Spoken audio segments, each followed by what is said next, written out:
लोगों के पास national conference को वोट देने के अलावा कोई ऑप्शन नहीं। पार्टी के सीनियर लीडर सैफुद्दीन भट्ट का बयान। कहा, आवाम के हुकूक और वक़ार को छीनने वालों को दूर रखने के लिए वोटिंग के लोगों को आना होगा बाहर।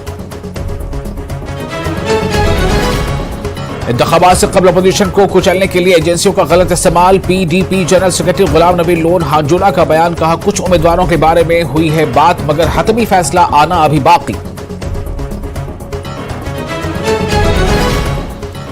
बिल्किस आरा नामी आशा वर्कर 35 बार खून का अतिया देकर बन गई हैं लोगों के लिए एक मिसाल। गवर्नमेंट मेडिकल कॉलेज बारामूला में पेश किया 35वां पॉइंट। कहा, लोगों को बिला लिहाज जिन्स आना चाहिए आगे, जान बचाने के लिए देना चाहिए खून का अतिया।